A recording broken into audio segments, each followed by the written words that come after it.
Las ideas dirigistas de las sociedades son las mismas. No, vosotros también dirigís, pero dirigís, lo que pasa es que le entregáis a las corporaciones ese mandato de dirigir sobre la gente. Yo lo que defiendo es que la dirección de la sociedad tenga un carácter democrático. El poder que tiene sobre mí Google, que bien lo estoy utilizando continuamente, el poder que tiene sobre mí es muy pequeño al lado del que tiene el Ayuntamiento de Madrid, el señor Almeida. Yo creo que tienes una misión complicada si pretendes convencer a la sociedad de que un ayuntamiento imponiendo una tasa para el servicio de piscinas tiene más poder que el poder que tiene una corporación que es capaz de decidir qué es lo que aparece en tu buscador de internet en cualquier...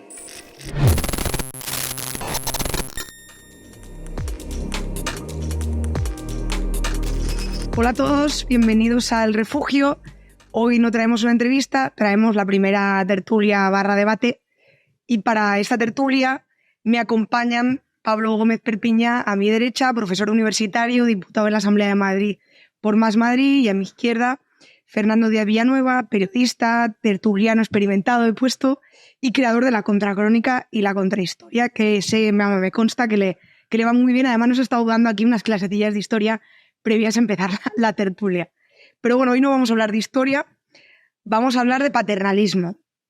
Y para situar un poco el tema, hablaremos del Estado niñera como expresión del paternalismo. El paternalismo estatal luego tiene muchas expresiones, pero el Estado niñera es como un concepto muy anglosajón. De hecho, estuve buscando porque no tenía mucha idea de dónde surgía. En el mundo conservador, de derechas, liberal, toda esa amalgama se usa mucho, pero no tenía ni idea de dónde venía. Y parece ser que viene de algún diputado conservador que lo usó en el Parlamento británico hace ya algún tiempo, y luego pues muchos otros políticos lo han utilizado. Entonces, básicamente la idea es la crítica o una preocupación de ciertos sectores de la población que consideran que el Estado se está extralimitando en sus competencias cuando se dedica a entrometerse en la vida privada de los ciudadanos, tratando de desincentivar o incluso penalizar algunas conductas, hábitos o costumbres que considera perjudiciales para los propios ciudadanos. Entonces, quizá la primera pregunta que os haría es si creéis que precisamente esto podría ser una función muy legítima del Estado, ¿no? Velar por la seguridad o por el bienestar de sus ciudadanos. No sé. Venga, Paul, comienza. Pues, bueno, lo primero que te honra es reconocer que la propia expresión que justifica esta charla es una toma de posición clara respecto del problema, ¿no? El calificativo de niñera sobre el Estado, o paternalista, o como lo queramos llamar. Yo casi contestaría con otra pregunta. ¿Cuál es la función del Estado si no es esa, ¿no? Es decir, creo que la única justificación que puede tener una estructura social por encima del individuo es precisamente la resolución de algunos ámbitos que son inalcanzables para el individuo individualmente considerado, y que por tanto, si el Estado no sirve para proveer de mayores cotas de bienestar, no sirve para resolver asuntos que no están al alcance de los individuos, pues ciertamente el Estado no tiene el más mínimo sentido. No obstante, yo sí he de reconocer que no comparto la posición de quienes justifican el Estado como una especie de maquinaria aséptica que busca el bienestar en abstracto. Claramente no. Creo que el Estado tiene un fin que está determinado por la fuerza social que encarna ese Estado y que coexiste con otros sectores que atesoran menos poder, y que por tanto desde el Estado se pueden hacer muchas cosas, algunas contradictorias. Se pueden hacer cosas maravillosas, como por ejemplo proveer de sanidad universal para el conjunto de la ciudadanía, o se pueden hacer cosas terribles como promover el genocidio contra una minoría dentro del Estado. Por tanto, hablar del Estado pues es hablar de muchas cosas, en algunas ocasiones, ya digo, incluso contradictorias. Bueno, eso de Estado niñera me parece muy bien intencionado. Yo más bien lo llamaría lo de nanny state, ¿no? Lo claro, directamente del inglés. Yo hablaría más de Estado madrastra. Esa es la realidad. Porque el Estado, por cada 10 que te quita, te da 1. Ese es el negocio. Para algunos, una parte de la población indiscutiblemente sí recibe más de lo que aportan, pero siempre es minoritaria, porque si recibiesen todos más de lo que aportan, esto quebraría.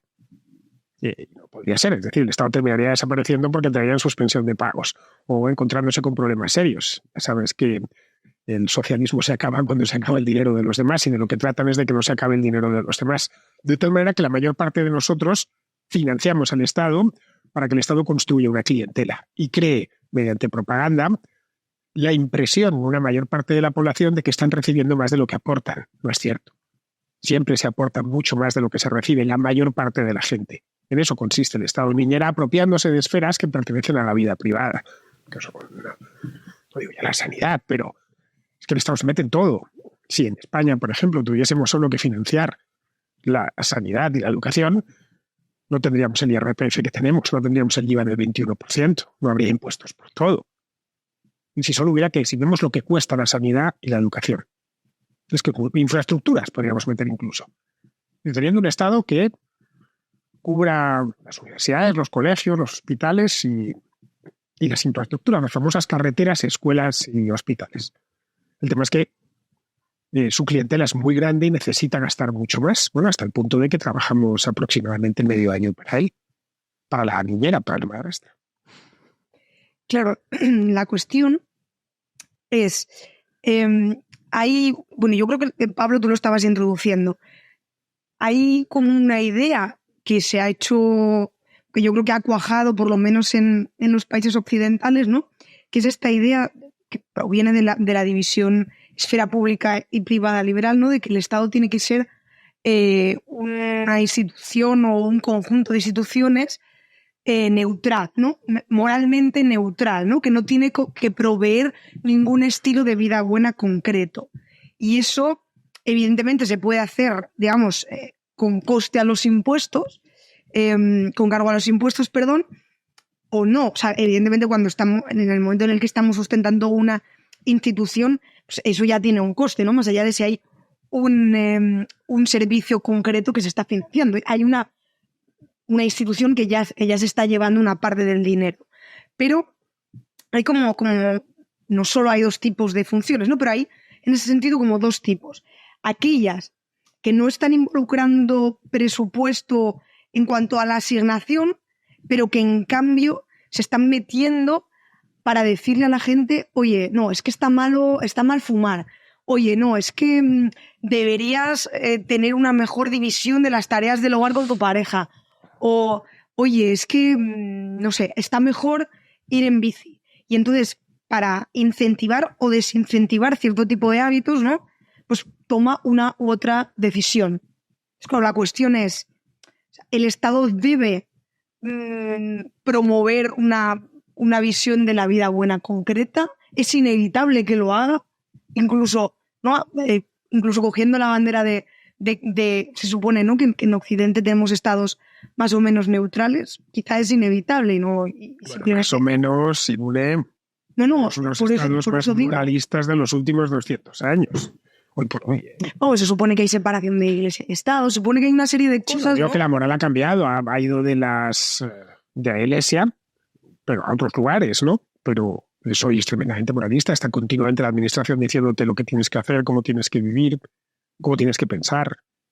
Hombre, yo creo que es cierto que el Estado, más que el Estado diría la sociedad, que la sociedad obviamente tiene valores compartidos que son valores sociales y que por tanto los encarna administrativamente o jurídicamente el Estado y que ciertamente no son el producto de la firma de un contrato social por parte de cada individuo como idealizaban los primeros liberales. Yo en ese sentido creo que el funcionamiento del Estado se parece mucho más a lo que conceptualizó Marx en su momento, y me parece de hecho que la propia Constitución española responde mucho más a ese esquema de Estado en el que el Estado toma posición sobre qué está bien o qué está mal frente a esas concepciones a lo mejor originarias de Hobbes o de Locke, que con una misma argumentación, es decir, el hombre está en un estado de naturaleza y firma un contrato social y demás, llegan a puntos diferentes, ¿no? Uno sería el Estado liberal y el otro sería el Estado absoluto. ¿Cuál de las dos fórmulas tiene unas implicaciones morales, ¿no? Si queréis más importantes? Bueno, yo creo que las dos, no sé si por igual, pero las dos, indudablemente, lo que pasa es que unas de una forma más explícita y más reconocidas, y las otras de una forma más implícita. Yo creo que todas las sociedades al final están atravesadas por valores que se pretenden universales, que se pretenden objetivos, y eso restringe, al menos en el plano teórico, el ámbito de la libertad del individuo. Pero como no hay individuo sin sociedad, pues ciertamente me parece que es en ese sentido como un debate un poco estéril, que puede tener algún interés desde el punto de vista, no sé, académico o especulativo, pero que en la vida concreta del conjunto de las personas, pues ciertamente es estéril, porque es irrenunciable, forma parte de nuestra naturaleza. Claro, esa es la cuestión, ¿no? Si, como yo decía, es inevitable que en el momento en el que existe un centro donde se toman las decisiones en conjunto, pues en este caso, pues desde los ayuntamientos a los parlamentos autonómicos al Parlamento Nacional, no haya una voluntad cada vez mayor, inevitable, de que se vayan, o sea, de que vayamos ampliando el campo en el que vamos tomando decisiones, ¿no? Empezamos con si tenemos o no que financiar la educación para todos, decidimos que sí, y luego viene en si hay que financiar o no escuelas que segregan o escuelas religiosas, que al final es una forma ya, digamos, precisamente de promover una forma de vida buena concreta, ¿no? Cuando uno toma la decisión ya de financiar un tipo de escuelas y no otras. Yo no tengo muy claro que se pueda, o sea, sí se puede salir de esa, porque es verdad que, o sea, a mí me gusta esa idea del Estado liberal que no se mete, ¿no? Que es, bueno, yo financio las escuelas, pero doy libertad a que los padres lleven a los niños a la escuela que quieran. Me da igual si son escuelas religiosas que no, que segreguen, que no segreguen, que utilicen tal metodología o tal otra. El Estado Iguren no financia nada. Bueno, el Estado todo lo saca del fruto de nuestro trabajo. Entonces, lo que hace es redistribuir ese dinero. Puede redistribuirlo de una manera muy intervencionista o menos. En el caso de la educación, pues tendríamos una poco intervencionista, sería un cheque escolar. Y usted tiene el cheque de sus hijos durante la época de... Sí, pero te podían poner una condicionalidad del cheque. O sea, no puedes, con el cheque no puedes irte a un colegio que se agregue por sexo. Por ejemplo, sí, podría. O no podría ir a un colegio que tal o que cual. Pero de entrada el cheque como tal da bastante libertad, porque el padre o los padres pueden decidir que van a llevar al niño aquí o allá. La otra es este colegio el que te toca y nada más. El extremo del intervencionismo no, es que directamente prohíbe la competencia. No puede haber iniciativa privada en el sector de la educación, que es el sueño del dictador. Es decir, todos tienen que pasar por las orcas caudinas de mis colegios. Es en fin, lo que hacen prácticamente todas las dictaduras. Entonces, todo va en función de hasta dónde quieran llegar. Pero el Estado al final tiene esa idea. Ya genera esa idea que es un ente bondadoso. No es cierto, no es un ente bondadoso. Tiene sus propios intereses. Y el primero de ellos es permanecer, mantenerse. O sea, el Estado somos todos, no el Estado no somos todos. El Estado es quien vive de él. Quien lo representa, los políticos, la función pública, etc. Eso es el Estado. En cambio, no soltamos una serie de servicios. Servicios que la mayor parte de ellos presta mejor la iniciativa privada. Y esa es la realidad. Quien tiene un céntimo más, lleva a su hijo a un colegio privado. Quien tiene un céntimo más, contrata un seguro privado de enfermedad. Quien tiene un céntimo más, fíjate si es despendida la gente, ¿eh? Yo pago lo que me toca pagar y además me voy a mi propio seguro, llevo a mi hijo a un colegio tal.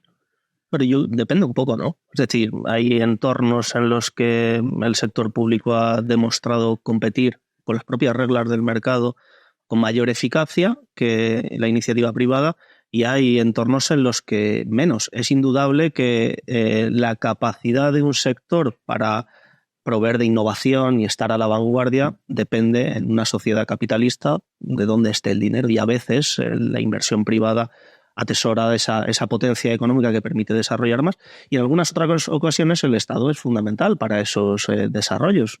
Sin ir más lejos, la importancia, por ejemplo, que tiene en un país como Estados Unidos para todo lo que tiene que ver con el desarrollo aeroespacial y todo lo que ha tenido que ver el propio Estado, ¿no? No sé hasta qué punto, no lo sé porque no lo hemos probado y espero que no lo probemos nunca, pero no sé hasta qué punto podríamos dejar en manos del Estado exclusivamente el desarrollo de elementos tan esenciales para la vida en común, como por ejemplo un sistema sanitario, un sistema educativo, pero voy un poquito más allá, un sistema penal. ¿Sería la iniciativa privada capaz de desarrollar un sistema de normas generalmente reconocido por parte de los ciudadanos que fuera capaz de imponer mecanismos de coerción para preservar la convivencia y las libertades individuales. ¿Eso lo podría hacer exclusivamente la iniciativa privada? Bueno, me parece un planteamiento, solo imaginarlo, casi un poco distópico. No obstante, sí comparto una cosa de la que has dicho y enlazo con lo que decía inicialmente, y es que ciertamente el Estado no es aséptico, no lo has dicho así, pero has venido a decir algo así como que el Estado sirve a unos intereses concretos, y eso me parece que es irreprochable, es cierto, pero no siempre son los mismos intereses. Digamos que la estructura del Estado, no en todos los sistemas, no en todos los ecosistemas políticos, responde a los mismos intereses. Creo que es importante no confundir, digamos, la fuerza social que está mejor representada en el Estado, a través de la acción del Estado, con los sectores de tipo corporativo, burocrático, que viven dentro del Estado y que quizá eso sí que son consustanciales a cualquier aparato estatal, pero que representan, yo creo que, un problema diferente, si es que representan un problema. Creo que son dos cosas diferentes. Por un lado, lo que socialmente puede impulsar, representar el Estado o favorecer el Estado, y por otro lado, sectores que forman parte de esa burocracia consustancial a cualquier estructura social, que igual que las multinacionales las tienen también obviamente los estados y las tienen las organizaciones internacionales. Por ir como concretando un pelín más cuestiones, y sobre todo porque mi voluntad es como alejarnos más de la cuestión del dinero y de los servicios. O sea, iba a contar como algunos datos de lo que algunas organizaciones han mirado cuando hablan del nanny state, ¿no? Del Estado niñera. Héctor, ¿me podrías poner el cuadrito, porfa? Esto me hace mucha ilusión. Bueno, no sé si se ve claro, desde aquí no se ve un pijo. Pero este es el Nanny State Index que elabora Epicenter, que es una red de think tanks europea, y lo mide en varias categorías, ¿no? Y mide la libertad de consumir alcohol, tabaco, de vapear y de comer en diferentes países de la Unión Europea. Bueno, creo que los mide casi todos, incluso alguno fuera de la Unión Europea. Y lo que ha ido valorando, este es el del último año, es que España es el cuarto país con mayor libertad de consumo. Sin embargo, es verdad que en los últimos años hay una tendencia paternalista o niñerizante, aunque no exista esa palabra, bastante clara. Pues en España, por ejemplo, se aumentó el IVA a las bebidas azucaradas del 10 al 20%, en Cataluña se creó un impuesto a las bebidas azucaradas, ha habido países que han aprobado cosas como el empaquetado genérico de cajetillas de tabaco o de cierto tipo de alimentos. Se introdujo, por ejemplo, en Hungría un impuesto como al fast food, como a la comida basura. Pero, ¿no? Paralelamente, se abre la puerta, por ejemplo, a cosas como la legalización del uso o bien medicinal o bien recreativo de la marihuana. Si quieres, Héctor, ya lo puedes quitar. Entonces, por centrar más el debate, primero como en estas cuestiones más de consumo, ¿no? Luego hablaremos de otras cosas, porque como os decía, el paternalismo al final es como muy amplio. Pero bueno, en cuestiones de consumo, para mí hay como dos debates, ¿no? La primera es, ¿tiene la sociedad derecho a decirle a la gente a través del Estado qué tiene que consumir y qué no? Y luego está un debate como más práctico. El problema de que las personas consumamos ciertas cosas en un sistema en el que existe sanidad pública y demás, es que, claro, eso puede tener unas consecuencias para las arcas muy grandes, porque si todo Dios fuma, todo Dios bebe Coca-Cola y come hamburguesas y tal, pues evidentemente el uso de los servicios sanitarios aumenta y, por lo tanto, ese mayor gasto lo tenemos que sufragar entre todos. Entonces, claro, aquí hay una cuestión más como de moral y de practicidad. Entonces, yo quería preguntaros qué opináis sobre esto.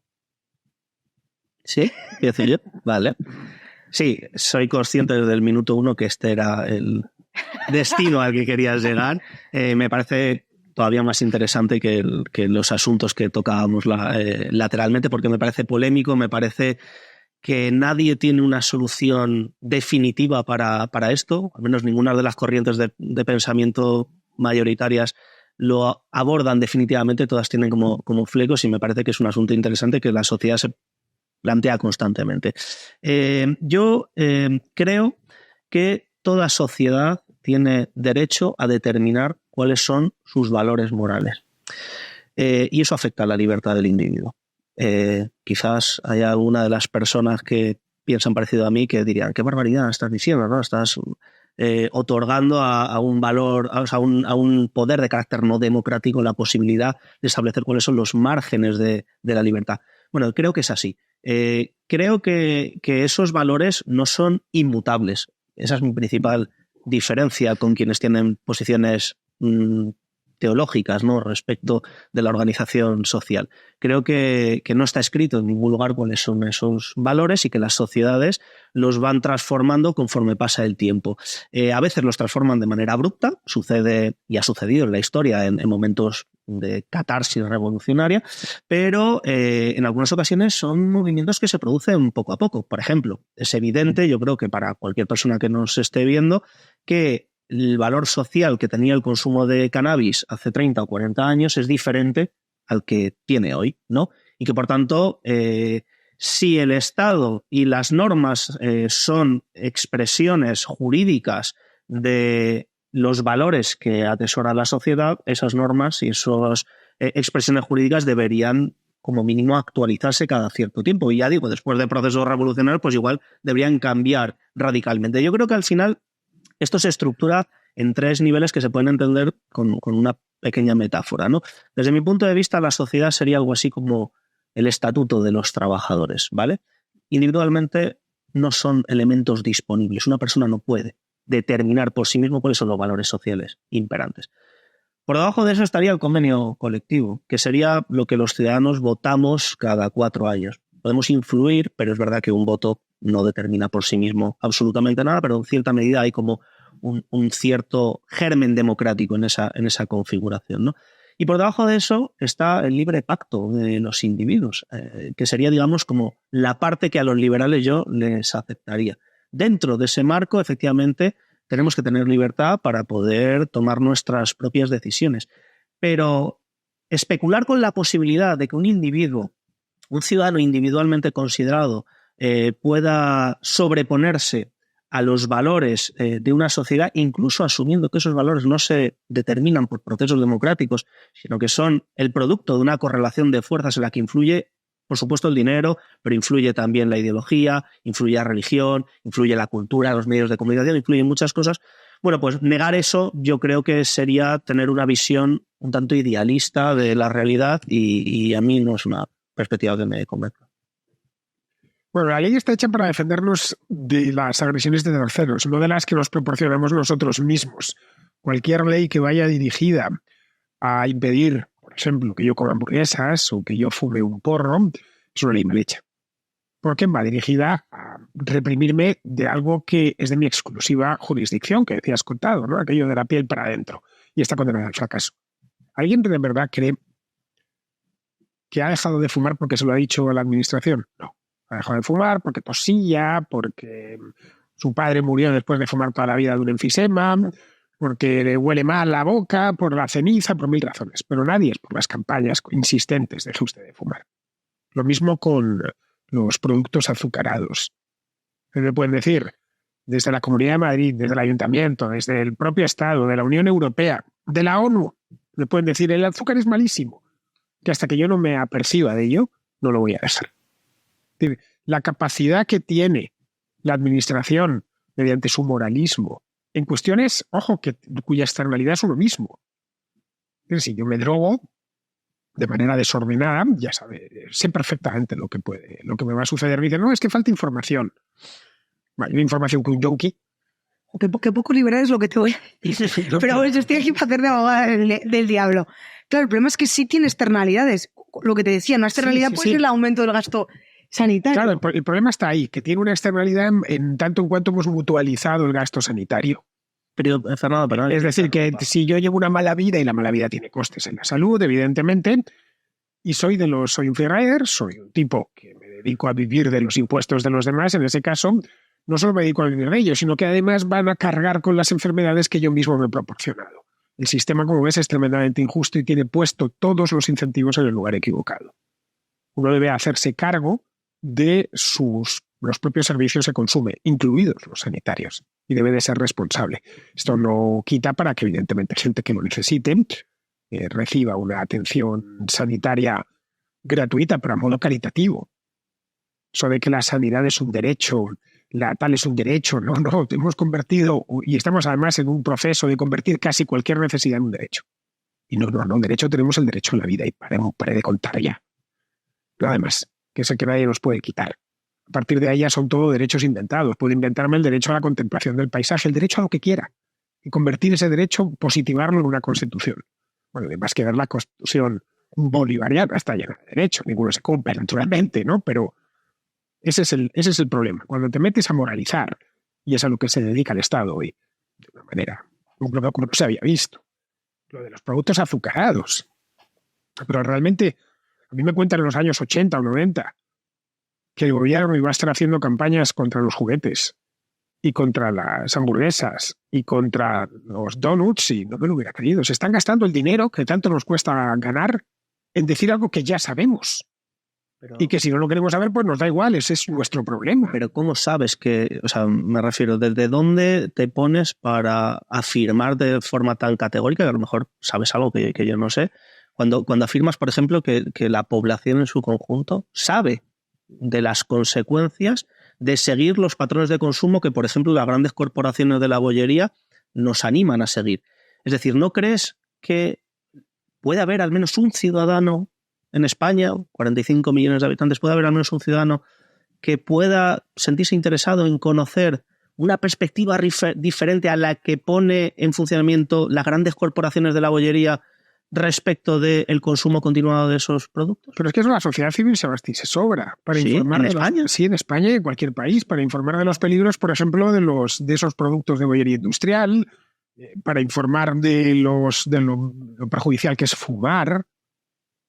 Caray, yo dejé de fumar hace ya muchos años. No lo hice porque me lo dijese el gobierno. Lo hice porque vi que, bueno, pues que ya a partir de cierta edad era un vicio que no me podía permitir, que mi salud no se iba a poder permitir. Nada más. Y como esto, el alcohol, lo mismo. Ahora bien, sí es cierto que no todo el mundo llega, o sea, tiene la... En un país como el nuestro, en el que la alfabetización es del 100%, que tiene una penetración de Internet del 90 o del 95%, que es uno de los países con mayor titulación universitaria, me estás diciendo que, porque no sé, si esto fuese la España de los santos inocentes, vale. Pero un país también con una información que circula a esta velocidad, que nos lo tiene que recorrer el Estado. Fernando, O sea, no es un problema de saber leer y escribir. Es evidente que España está bien en esa materia. Pero te pongo otro ejemplo de otro asunto quizás que afecta a la salud de una manera un poco diferente, menos química, por así decirlo. Pero en España hay un problema desde hace algunos años en lo que tiene que ver con la proliferación de las casas de apuestas en el entorno de los centros escolares. Y dirás tú, la gente sabe leer y escribir. Es que un chaval de 18 años no sabe que el juego genera adicción, no sabe que en lugar de ir a clase e irse a las apuestas para el partido del Atleti del domingo puede ser un problema a largo plazo para él.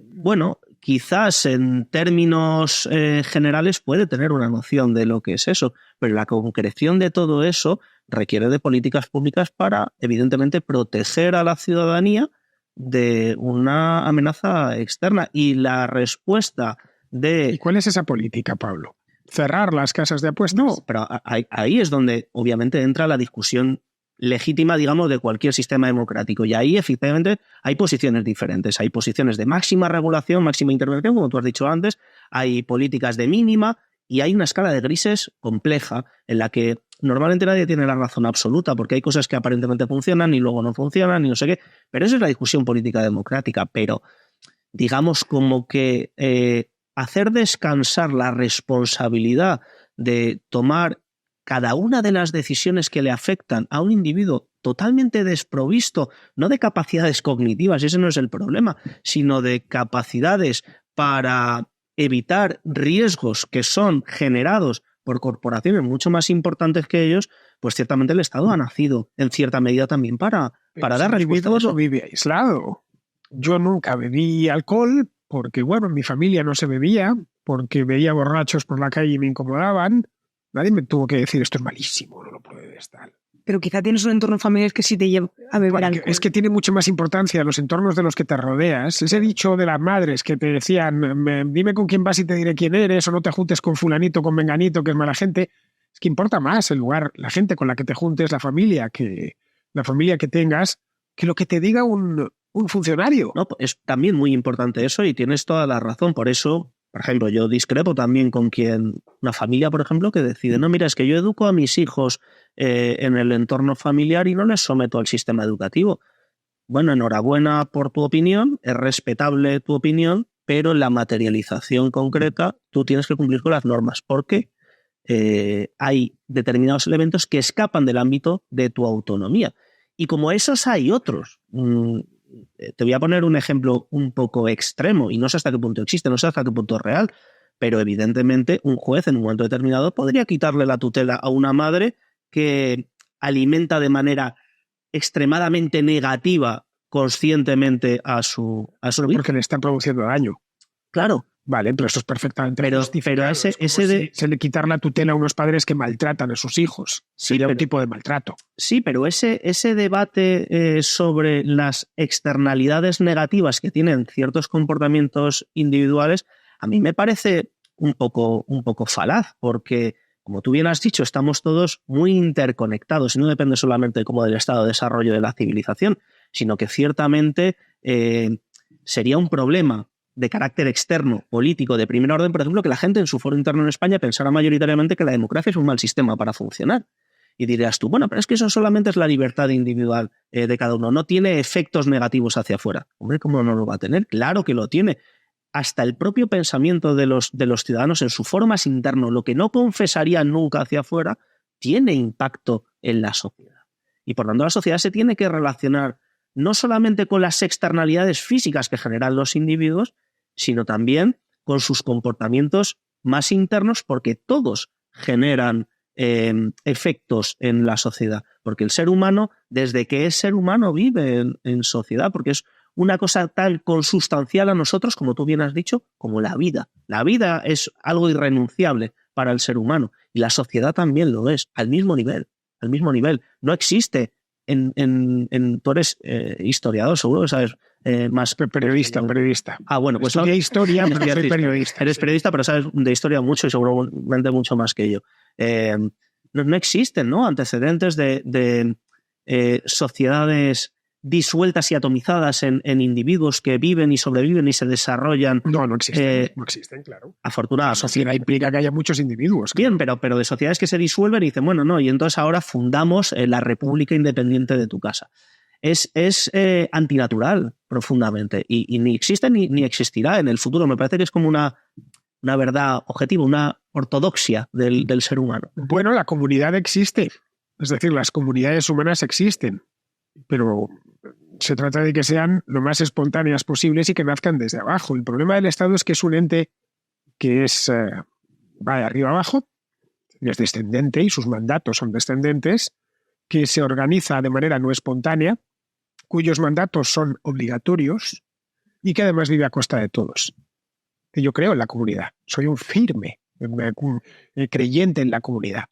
Vivo en un barrio especialmente populoso, muy multicultural y diverso.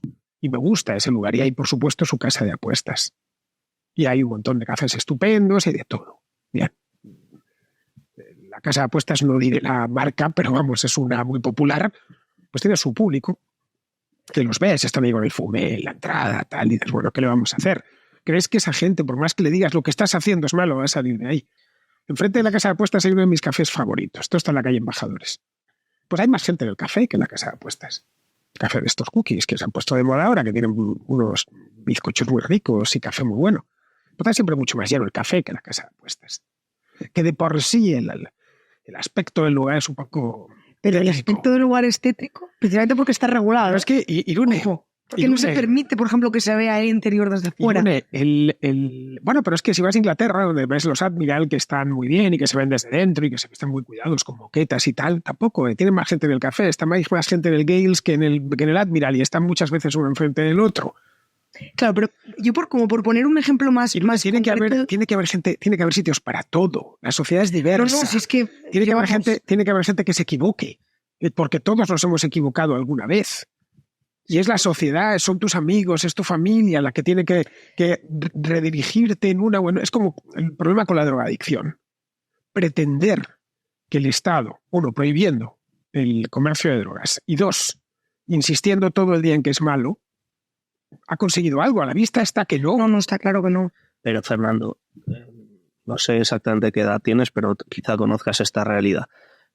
¿Tú crees que la epidemia que hubo en España en los años 80, por ejemplo, con el consumo de heroína, se había producido de la misma manera si el Estado hubiera tenido una política pública diferente respecto de ese fenómeno? Por ejemplo, y sin profundizar mucho en el tema, que da para mucho, si el Estado hubiera solo informado un poco más a los potenciales consumidores, ¿crees que eso se había desarrollado de la misma manera? ¿O crees que podríamos haber hecho como sociedad algo diferente para evitar esas consecuencias? Bueno, en el caso de la epidemia fue lo que sucedió en los años 70, en finales de los 70 y principios de los 80 con la heroína, especialmente en barrios populares. Bueno, yo lo recuerdo de niño. Las jeringuillas en los parques. Bueno, lo que está haciendo con el fentanilo de alguna forma. Exacto. Bueno, era una cosa más suburbial aquello, lo del fentanilo. Sí, lo que está sucediendo en Estados Unidos es bastante más grave. Lo que sucedió. Una cosa más suburbial, pero yo sí recuerdo ir de niño y madre advertirme, no, que están que hay jeringuillas.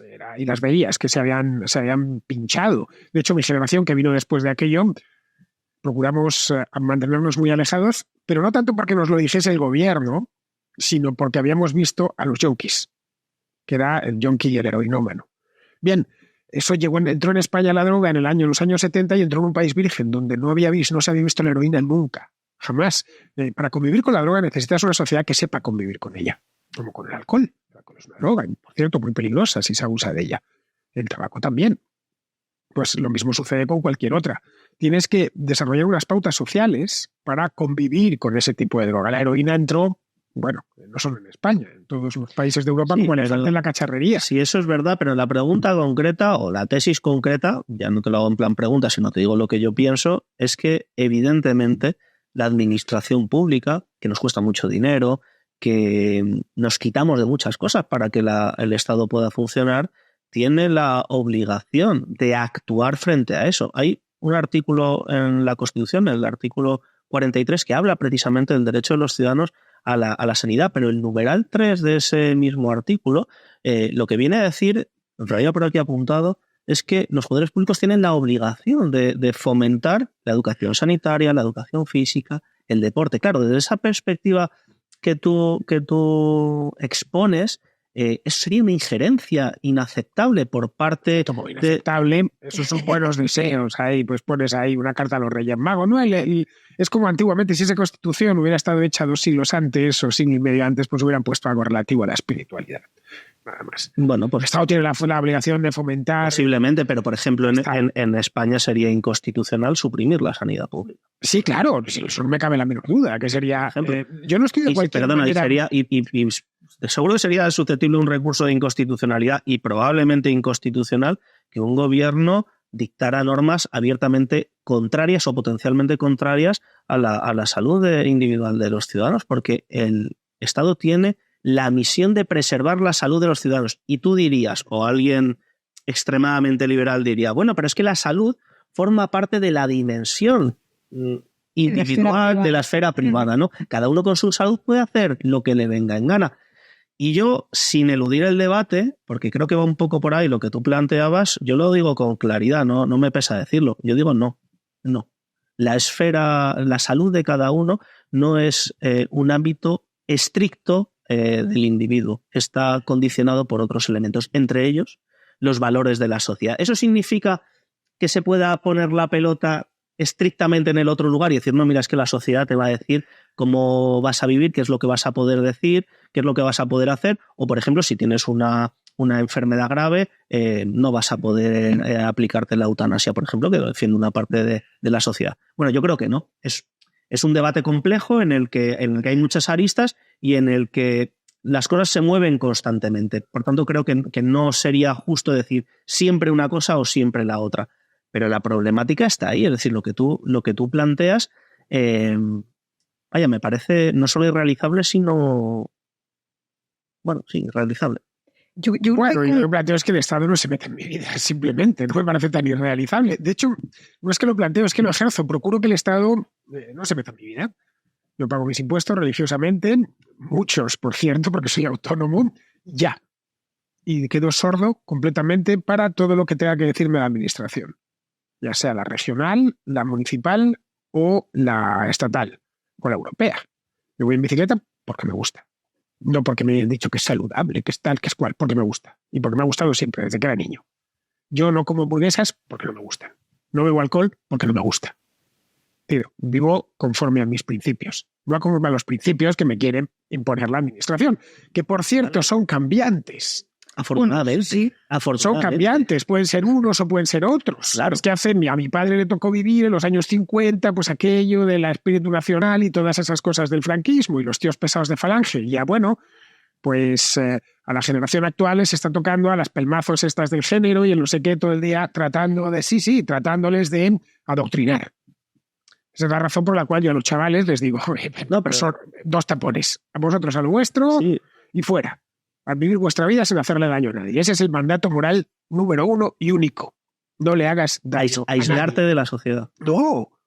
Vive con los demás, pero sin hacerles daño. Sin hacerles caso. No, sin hacerles daño. Haciéndoles caso, pero sin hacerles daño. El principio de no agresión, no hagas daño a nadie. Yo creo que no. Es más, hoy estamos aquí charlando con un micrófono y retransmitiéndolo y demás precisamente por una vocación de influir en lo que piensan los demás. Bueno, sí, claro. Yo lo hacemos. Claro, exacto. Y por tanto, como esa invitación a ponte 2 tapones en los oídos y no hagas... Del Estado, no del resto de la sociedad. Yo soy el primero que cuando me piden consejo, especialmente a la gente joven, se lo doy. Yo creo que tú estarías, por ejemplo, de acuerdo en que, por poner como un ejemplo más concreto y ir ya a la siguiente cosa que quería comentar.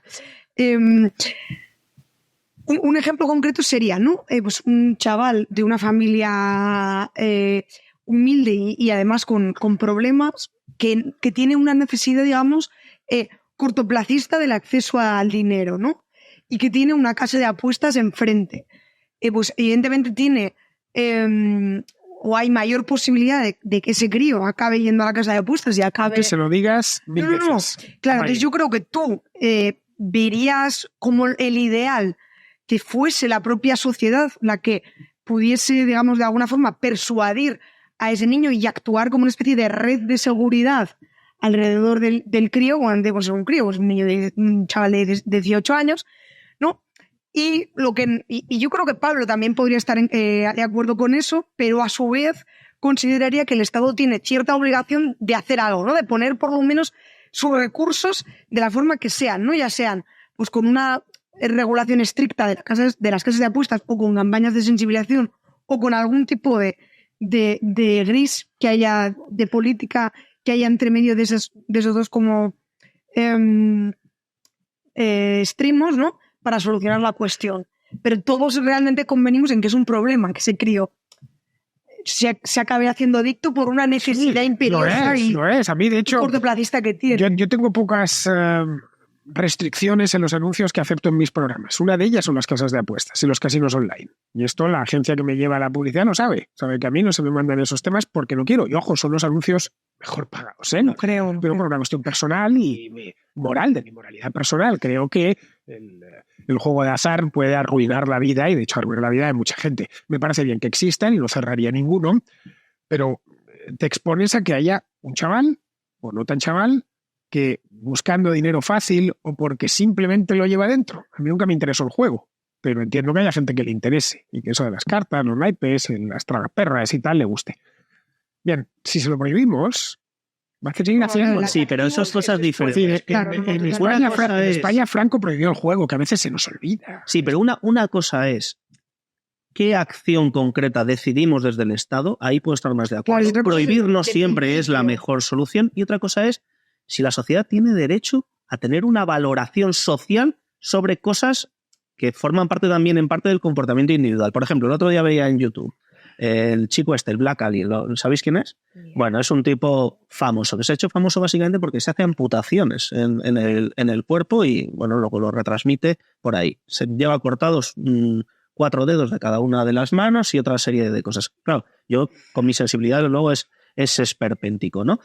Ese es un caso. Otro caso, un ciudadano que antes de una operación en un hospital decide por su propia iniciativa y obviamente sin seguir el consejo de los médicos que se le administre antes de una operación una dosis de morfina extraordinariamente alta por encima de lo que aconsejan los médicos y sobre su propio riesgo. Quizá otro ejemplo, un ciudadano que decide instalarse un chip en la cabeza para que en el momento en el que tiene un estímulo de carácter sexual se le reprima con una electrocución. Forman parte de la dimensión individual de cada uno. Negar que eso tiene externalidades en la sociedad me parece un poco arquetípico y poco realista. ¿Tiene? Por supuesto. Las tiene, vale. Entonces, esa parte del debate como que zanjada. Pero está claro que son cosas que afectan al cuerpo y al ámbito individual. ¿La sociedad tiene derecho a restringir esas libertades? Pues, desde mi punto de vista, muchas de ellas sí. Sí tenemos derecho a restringirlas. Tenemos derecho a recomendar no hacerlas. Tenemos derecho a prohibirlas. Y la discusión sobre si solo se recomienda, sobre solo se informa, sobre si se prohíbe, es una discusión que le corresponde a la ciudadanía, a través del Parlamento, tal, lo que queramos. Pero claro que tenemos ese derecho. Sí, la sociedad civil, no el Estado. Es que el Estado y la sociedad civil son dos cosas distintas. Sí, bueno, es verdad. Pero la sociedad civil, primero que en España el desarrollo de la sociedad civil es bastante cuestionable, sobre todo si lo comparamos con otros estados que tienen quizá un mayor desarrollo, pues por ejemplo como Estados Unidos, ¿no? Que es un poco como el paradigma que siempre se utiliza para hablar de estas cuestiones. Pero la sociedad civil no deja de estar mediada por las leyes que median un mundo como el que tenemos, que es efectivamente el mundo del dinero y del que más influye es el que más tiene. Evidentemente no tendrá la misma capacidad de influencia en la sociedad civil, la Asociación de Madres contra la Droga, que una hipotética asociación de profesionales del narcotráfico en una situación de legalización.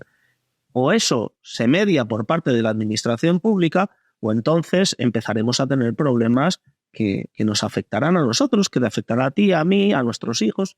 Y eso es... A ver, problemas va a haber siempre. Las sociedades humanas no son perfectas. Siempre va a haber problemas. Esto de pretender que mediante la ley se pueden resolver todos los problemas es una idea religiosa. Vale, estoy de acuerdo, sí. No se puede construir el cielo en la tierra. No existe, no hay posibilidad. Porque los seres humanos somos imperfectos y cometemos errores y a veces los cometemos sabiendo que los vamos a cometer. Lo del chaval que entra en la casa de apuestas. Lo del tipo que se droga. Lo sabe que lo que está haciendo es malo. No hace falta que se lo diga a nadie, lo sabe. Necesita un entorno social que le apoye. Necesita tener los amigos adecuados, la familia adecuada. Que la administración le diga en carteles, no, vale, sí, ya lo sé, sí, esto ya lo sé. Tú lo que piensas decir es que no es eficaz. No es eficaz y además es... Pero te parece legítimo. Porque no, es que me parece que el Estado no se debería dedicar a eso. El Estado está para garantizar el cumplimiento de los contratos. Para nada más. Para ya. No debería existir para otra cosa, para tener un buen sistema de justicia, que es precisamente lo único que ha desatendido. Y si hay algo en España que está infrafinanciado es la justicia, que es el núcleo mismo del Estado. Para eso y para atender casos de necesidad perentoria. Ya. O sea, ¿tú crees que, por ejemplo, la sociedad civil se basta y se sobra para todo lo demás? En un colegio no habría que informar a los alumnos sobre los riesgos que tiene el juego? Bueno, en un colegio es distinto, porque en un colegio no es que estás, por supuesto, el colegio forma parte de la sociedad civil, como la familia. Sí, pero que el Estado debería informar sobre los riesgos de una determinada industria. Caray, yo soy el primero que informo de los riesgos del tú no eres el Estado, juego, ¿no? Soy parte de la sociedad civil como un colegio. Pero el Estado, del mundo por el Estado, porque ese es el debate. El Estado, mediante campañas de publicidad, campañas de publicidad institucional que ya sabemos dónde terminan y qué tipo de medios financian, los afines a los partidos políticos. Mediante legislaciones restrictivas y más restrictivas, mediante demonización de sectores enteros. A mí no me gusta el juego de azar, pero entiendo que haya un sector de la producción que se dedica a los juegos de azar, porque hay gente que le gusta eso. Nada más. No me parece mal que exista. No me gustan las hamburguesas, pero entiendo que existan McDonald's. Sí, la pregunta es si el Estado tiene legitimidad para hacer algo al respecto. Desde mi punto de vista, sí. A ver, el Estado tiene legitimidad porque la legitimidad es él. El Estado puede hacer lo que le dé la gana, puede prohibirlo. Legalmente puede hacerlo, pero no te estoy preguntando eso. Te estoy preguntando desde un punto de vista de legitimidad moral. Si No tiene, lo no tiene. que El Estado no crees que tiene no. ninguna legitimidad moral, ninguna, cero. Sí. El Estado no es una religión, no es un Dios.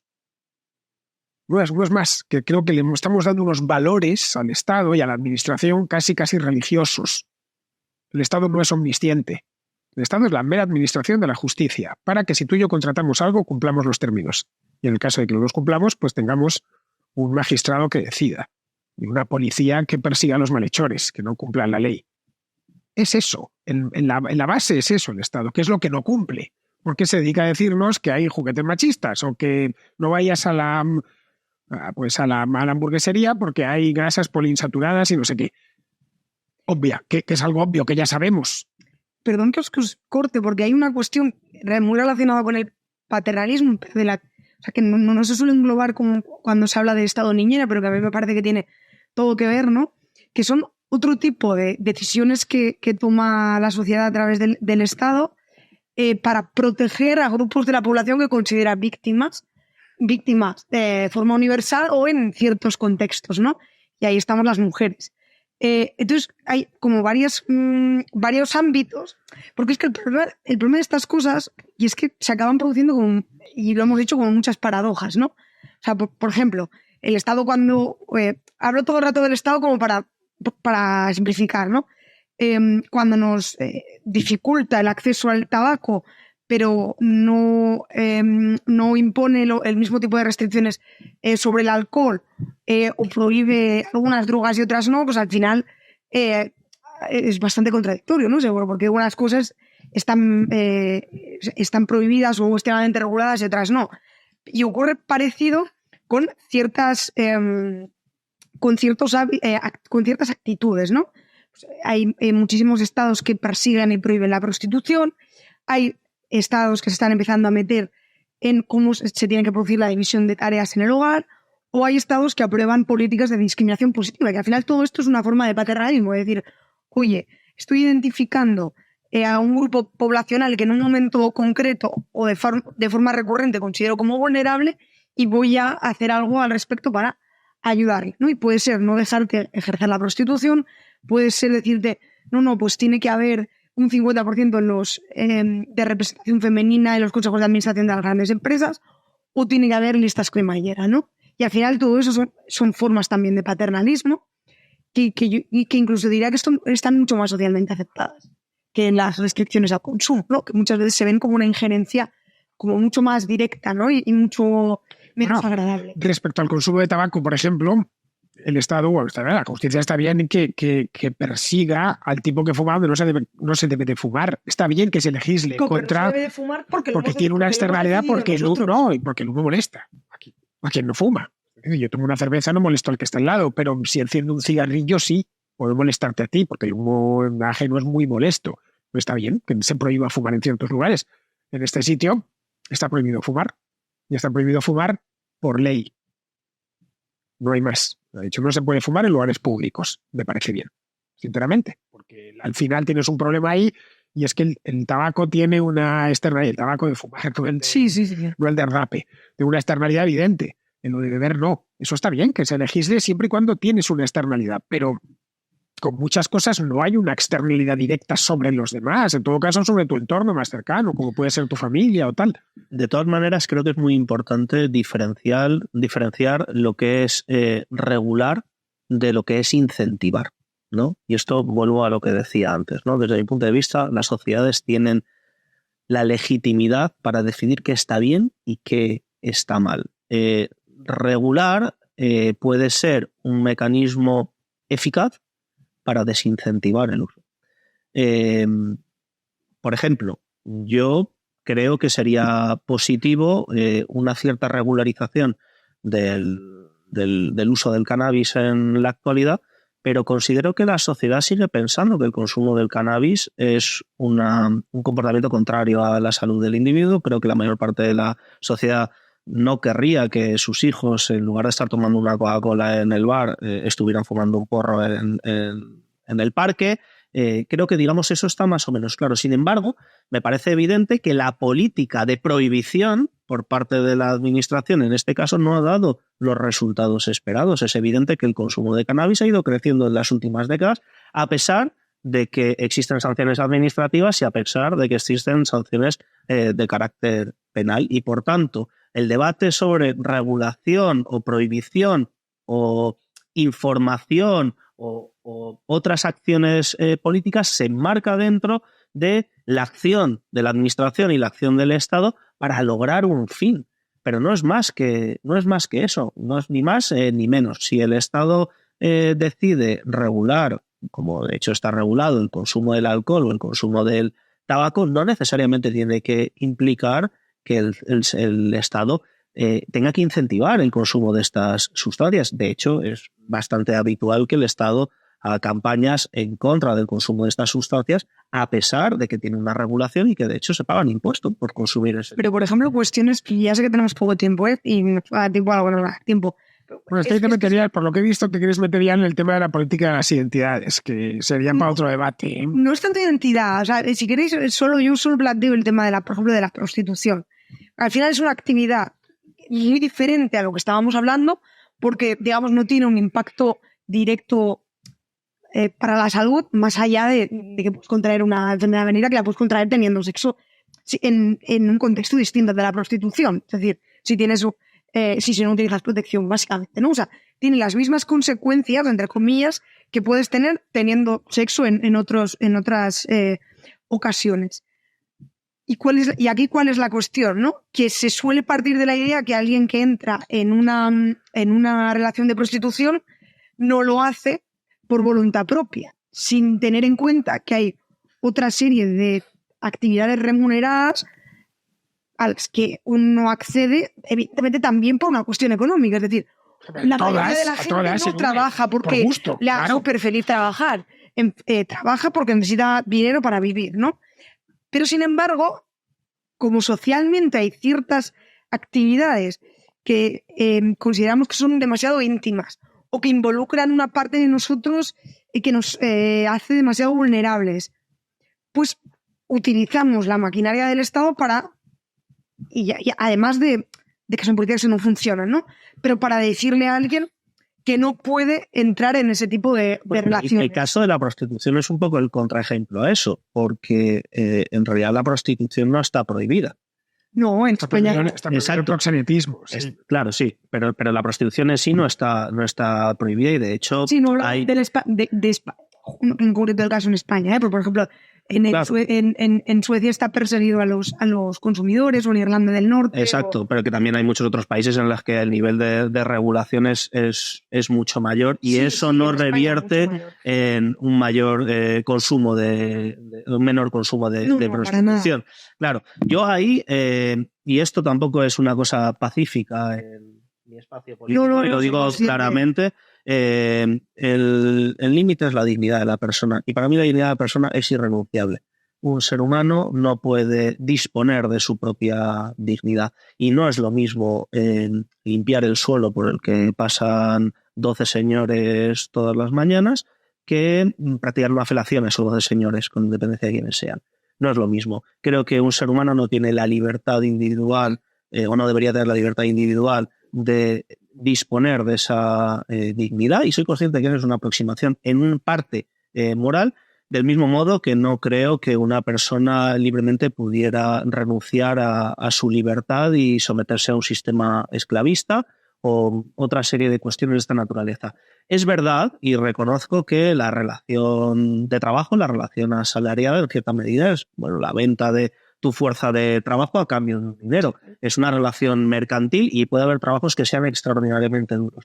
Pero me parece que esto forma parte de una dimensión diferencial y reconozco que hay una posición moral respecto de eso, pero me parece que quien no reconoce que existe una posición moral respecto de eso, de la solución que dé, en cierta medida está ocultando ese posicionamiento.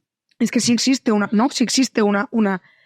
posición moral. El problema es que a mí esto me genera muchísimos problemas cuando, por ejemplo, me doy cuenta que permitimos la mutilación física a personas que se someten a una operación estética. Entonces, ¿por qué el paternalismo? O sea, entonces, como que no termino de entender por qué el paternalismo vale en ciertas esferas y por qué en otras no, ¿no? O sea, ¿por qué operarte la nariz 5 veces y que te la destrocen está perfectamente aceptado no hay prácticamente ningún tipo de regulación, y en cambio tener sexo a cambio de dinero, no. Por no hablar de Mirune, de que hay infinidad de empleos penosos, mucho Para más duros, ti, claro. porque al final eso es una cuestión de apreciación personal. Pues bueno, a ti, ¿tú qué prefieres? De hecho, esto es un hecho. Esto no es lo que diga el político, es lo que dice la realidad. Muchas mujeres y hombres se van por el camino de la prostitución de manera voluntaria. Bueno, ya, pero esa voluntariedad ya... No, voluntaria, y además ganan mucho dinero con ello. Claro. Sí. De manera voluntaria, cualquiera. Se suben a un autobús en Rumanía con la expectativa de prosperar de forma voluntaria. Sí, si esa es la libertad... O ejercen una prostitución de alto standing en el Paseo de la Castellana, 4, las que sean. Pero no se puede hacer de la anécdota, no se puede generalizar. Es decir, esa persona que se sube en un autobús en Rumanía, o en la provincia de Huesca, la trata de mujeres es la generalidad. La trata de mujeres está prohibida. Pero y debe de estar. Mira, la trata de mujeres y la prostitución son aspectos diferentes que están solapados en un porcentaje altísimo de los casos. Son fenómenos consustanciales. Claro, tú dices, no, es que hay una señora de alto standing que vive aquí y podría dedicarse a otra cosa y lo hace y demás. Esa es la anécdota. La generalidad es otra. Esto es como cuando dicen, no, el señor de tal sitio que se aprovecha de los derechos que tiene, se aprovecha de la prestación o resulta que engaña o no sé qué. Esa es la anécdota. La generalidad no es esa. O sea, yo creo que eso es muy importante porque, como tú bien decías antes, todas las sociedades tienen problemas, no existe el paraíso en la tierra. Yo todo eso estoy 100% de acuerdo.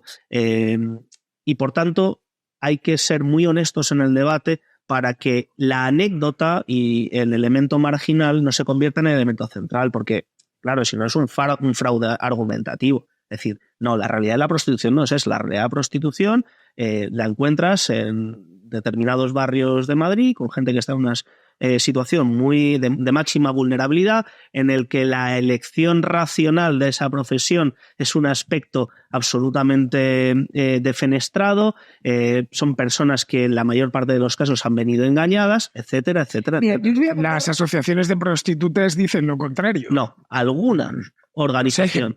Alguna organización. Hasta se han manifestado. Alguna, no. Son cosas diferentes. Una cosa es que las personas que ejercen la prostitución exijan derechos, que es un debate diferente al que estamos teniendo, yo estoy de acuerdo con eso. Exijan algo que no se le ha dado en España. Y otra cosa... que es el de la regularización. No, algunas exigen la regularización y otras exigen derechos y otras exigen que el Estado haga lo posible para que tengan una alternativa a esa que te he explicado anteriormente.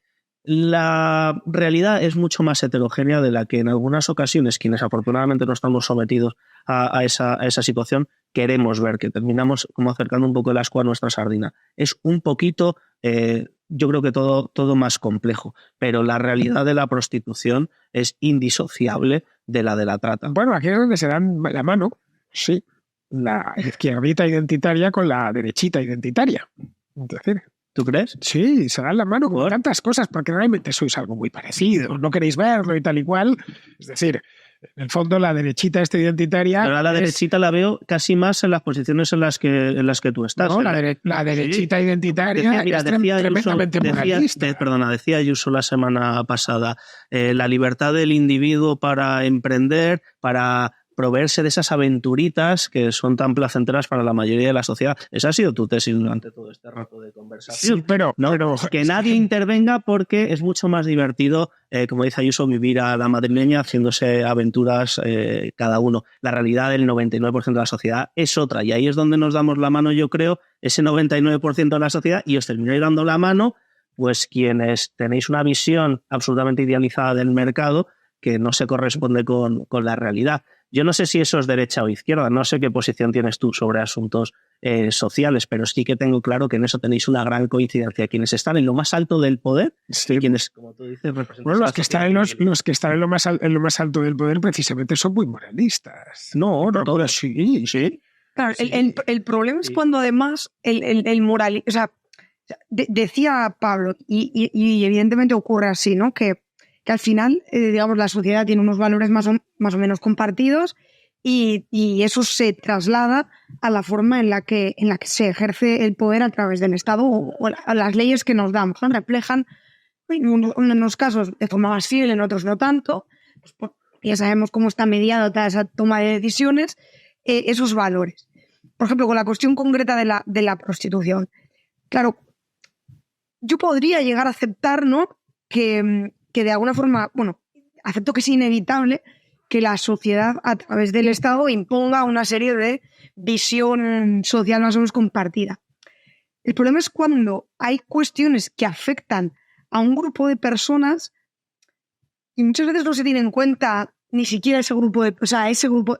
No es como que las decisiones que se toman sobre la gente mayor la tenga que tomar necesariamente o únicamente la gente mayor. No estoy hablando de eso, pero que parece que a veces, ¿no?, en ciertas cuestiones como que se impone la visión totalizante, ¿no?, por encima de la visión de las personas que participan de ese tipo de cuestiones, ¿no? Dices, pienso lo que tú acabas de decir, es verdad. Yo creo que la prostitución es como el caso más... Mira, por cosas de la vida yo he tenido muchísimo contacto con el mundo de la prostitución, con las trabajadoras sexuales más concretamente. La verdad es que el mundo del proxenetismo no lo conozco. Y yo tuve la oportunidad de conocer hace muchísimos años a una prostituta irlandesa, de Irlanda del Norte. Ella tenía, bueno, una historia como que mezcla precisamente como estas dos etiquetas que hemos ido creando, ¿no? Ella era una persona madre soltera, que había empezado a estudiar Derecho, no se podía pagar la carrera, poner copas en un bar no le daba suficiente dinero y decidió prostituirse para poder estudiar y poder sacar adelante a su hija. Ella empezó en la calle, vio morir a amigas suyas en la calle, o tuvo una vida muy complicada. Bueno, pues al final la tipa decidió seguir, se sacó la carrera, sacó a la niña adelante, patatín, patatán, y decidió seguir quedándose en la prostitución. Joder, yo es que no me siento con la capacidad moral de decirle a esa señora, usted no puede, o le voy a proteger, porque no, usted no es consciente de que en realidad... Le voy a proteger de usted misma. Lo que usted yo sé más que usted, sé más daño. Yo puedo pensar de su vida que usted mismo. Que no le viene bien lo que está haciendo, yo puedo pensar que es... Pero Irune, ¿te das cuenta? Qué vida más jodida. ¿Te das cuenta de eso, pero... Irune, ¿te das cuenta de la arrogancia del estatista, no? Yo me siento ¿Te das muy cuenta mal de meterse en la vida de los demás? Una vida que para mí es admirable. Usted no puede hacer eso porque yo le diría, yo le ayudo a que usted si quiere salga de eso, ¿no? Pero decirle usted no puede hacer eso. Claro, pero es que esto es un debate infinito porque muy heavy. ¿Te parecería razonable, por ejemplo, que un trabajador de motu propio en una situación de vulnerabilidad para resolver un problema dijera, mira, estoy dispuesto a trabajar por debajo del convenio, estoy dispuesto a devaluar mis condiciones salariales, estoy dispuesto a renunciar a mis derechos fundamentales para, por lo menos, que me contrates? Claro, visto desde una perspectiva estrictamente individual, que yo creo que es un poco el razonamiento que seguías, puede dar lugar a contradicciones aparentes, pero es que creo que ninguno de estos fenómenos tiene sentido abordarlos solamente desde esa perspectiva individual. Igual que te digo, y ahí te doy la razón, que no tiene sentido hablar de la prostitución en abstracto sin tener en cuenta el testimonio, la experiencia y la voluntad de las personas que están sometidas a una situación de prostitución. Creo que ambas posiciones adolecen de un sesgo que es inaceptable. Tampoco estoy a favor de una posición totalitaria del Estado en el que 3 burócratas deciden qué está bien y qué está mal y lo aplican mecánicamente sobre la sociedad. La historia es mucho más compleja. Yo creo que no hay que caer como en esas caricaturas. Pero ciertamente vivir en sociedad y garantizar derechos para las personas, por ejemplo, también para las personas sometidas a situación de prostitución, exige restringir aspectos de la libre configuración de la autonomía de los individuos para establecer las reglas del juego. Sí, es cierto. No sé si queréis decir algo para terminar. Me ha llamado la atención sometidos a situación de prostitución. Es decir, que es la situación de la mayor parte de las prostitutas. Prostitutas, ya está. Gente, mujeres u hombres que se dedican a la prostitución, que esto afecta a los dos sexos. Pero es que no voy a participar como en esa tendencia tan generalizada en una parte de la derecha y en una parte de la izquierda, ahí también os doy la mano, de edulcorar lo que es la prostitución. Como sé lo que es la prostitución para la mayor parte de la gente, no para todos, no para todas, pero sí para la mayor parte de la gente, es un sometimiento, pues no quiero prescindir de eso, pero no es por ser peyorativo ni por faltar respeto a nadie. En España está prohibido el proxenetismo. En España está prohibida, por supuesto, la trata de mujeres. Y se persigue, en medida de las pues que tiene la policía y demás de perseguir estas redes. Bueno, luego hay una connivencia brutal de la policía con el proxenetismo y con otras situaciones. Yo ya lo desconozco, pero vamos, sé que está prohibido. Respecto a la prostitución per se, si alguien quiere ser prostituta o prostituto, puede serlo sin ningún problema. Venderse a sí mismo no deja de ser un autónomo. Yo le echo muchas horas al día. ¿Sí? Yo trabajo 16 horas todos los días, en fin, y no me quejo. ¿Y crees que es comparable eso con acostarte con personas por dinero? Cada uno tiene sus afanes. Uno tiene sus afanes, yo tengo los míos y otros tienen los suyos. Yo creo que eso es fácil decirlo cuando eres un autónomo que se dedica a otra cosa. Mi padre no termina de entender y no ha terminado de entender que me exponga tanto en los medios. Me parece que es incomparable. Dice, bueno, es que hijo, eso tal, no sé qué, no sé cuánto, es el que no ha salido en la vida, no hay en la tele, sino que nadie sabe quién es. Entonces, cada trabajo tiene sus cosas. El trabajo de la prostitución, al que, por cierto, yo nunca he echado mano, mi conocimiento de ese negocio es nulo, ni como consumidor, ni tampoco como estudioso, porque nunca he conocido a una prostituta, nunca he podido hablar con ella. Entonces, lo que sí sé es que creo firmemente en los contratos libres y voluntarios. Porque de lo contrario, entraríamos no en la desaparición de la prostitución, como a veces piensa el idealista. Entraríamos en cómo la prostitución se sumerge.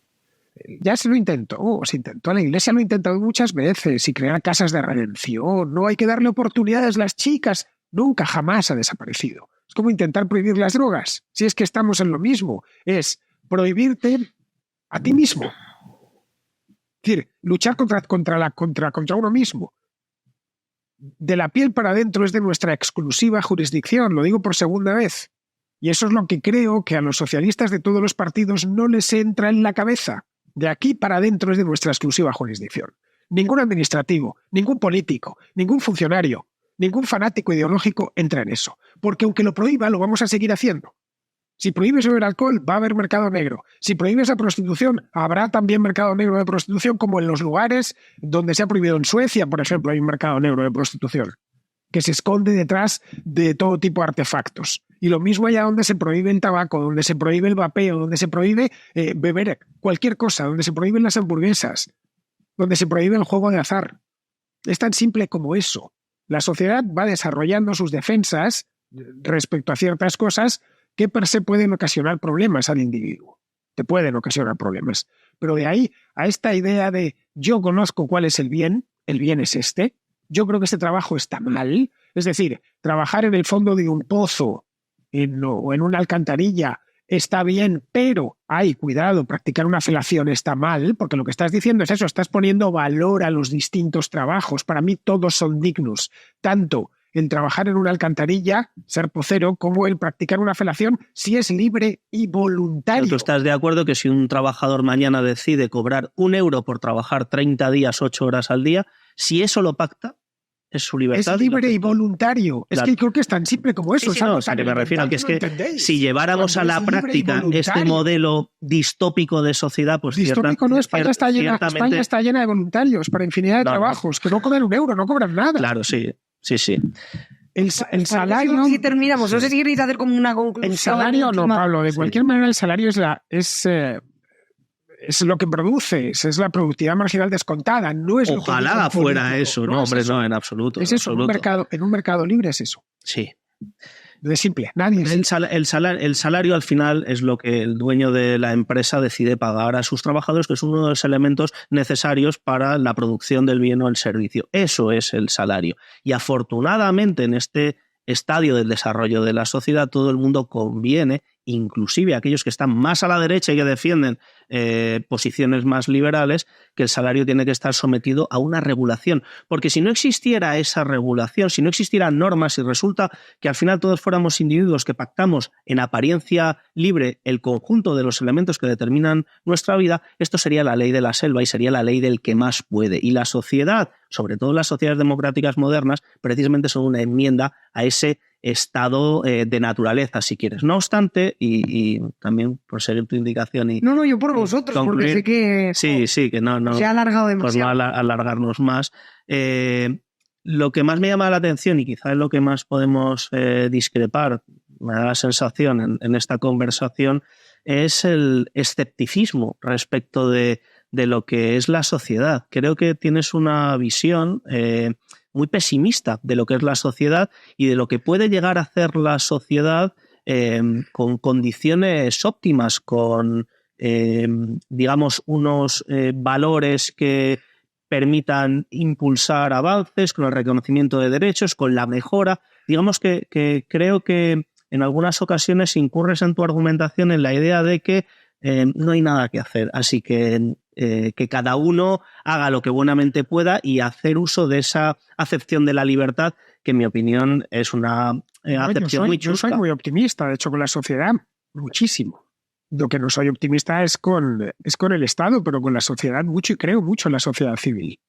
Es más, el liberalismo consiste esencialmente en eso, en una sociedad que se rige por contratos libres y voluntarios. Lo vuestro es una sociedad que se rige por mandatos coactivos que vienen desde arriba. Que lo travestís luego, que si los derechos, que si no sé qué, que si tal, y con mucha literatura. Pero en el fondo es eso, la visión liberal de la sociedad es una visión positiva, que nace desde abajo hacia arriba. Es bottom-up, es ascendente. La vuestra es una visión descendente, genuinamente franquista, genuinamente bolchevique, genuinamente, en fin, rejuniana. Eso de yo sé mejor que vosotros lo que... Sí, bueno, básicamente es lo mismo, hay una línea, ¿no?, conductora. Sí. De yo sé mejor que vosotros. Habría que haber de todas maneras visto dónde estaban los que piensan lo que tú has manifestado en el día de hoy hace 30 o 40 años, en qué filas militaban y qué es lo que defendían. Yo no milito en ninguna fila. No, pero pues, los que piensan Cero. Exactamente lo mismo que has dicho tú en el día de hoy, digo, porque como me calificas como de franquista y bolchevique y demás, precisamente la gente que dice lo que digo yo es la gente que luchó contra el franquismo. Las ideas dirigistas de la sociedad son las mismas. No, vosotros también dirigís, pero dirigís, lo que pasa es que le entregáis a las corporaciones ese mandato de dirigir sobre la gente. Yo lo que defiendo es que la dirección de la sociedad tenga un carácter democrático, pero no, tú se lo quieres dar a Elon Musk. Un poder absoluto, sí. Bueno, Elon Musk lo veas lo que decide sobre mi vida. Eso es lo que tú quieres hacer. O Shure, la marca esta de micrófonos, que es estadounidense, tampoco. No. El poder que tiene sobre mí. Bueno, vamos a ir a una gordísima. Google, que bien lo estoy utilizando continuamente. El poder que tiene sobre mí es muy pequeño al lado del que tiene el Ayuntamiento de Madrid, el señor Almeida. Tiene mucho más poder sobre mí. El señor Almeida me puede multar, cosa que Google no. Me puede multar por infinidad de cosas. Y puede decir lo que puedo hacer, lo que no puedo hacer, etcétera. No digamos el ministro de Hacienda. Yo creo que tienes una misión complicada, pero vamos, es mi opinión, nada más. Si pretendes convencer a la sociedad de que un ayuntamiento imponiendo una tasa para el servicio de piscinas tiene más poder que el poder que tiene una corporación transnacional que es capaz de decidir qué es lo que aparece en tu buscador de internet en cualquier punto. Claro, es que de ahí depende cómo defina qué es el poder. Bueno, sí, claro. Claro, porque yo creo que esto parte de que definís de forma distinta qué es el poder. Puede ser. Sí, totalmente. Quizá ese para una segunda... Eso es un debate muy interesante. No, muchísimas gracias a los dos. Sí, llevamos más de una hora, ¿no? Sí, por eso, pero yo lo he intentado, ¿eh? Lo que pasa es que ¿Cuánto dura normalmente este programa, Irune? Bueno, no, más o menos dura eso, yo creo. Una hora y cuarto, una cosa así, o sea, que es lo que ha durado. Bueno, hemos convenido libremente que podía durar. No, pero está muy agradable. Muchas gracias por vernos a todos, muchas gracias a Fernando y a Pablo por acompañarme hoy aquí y nos vemos en la siguiente.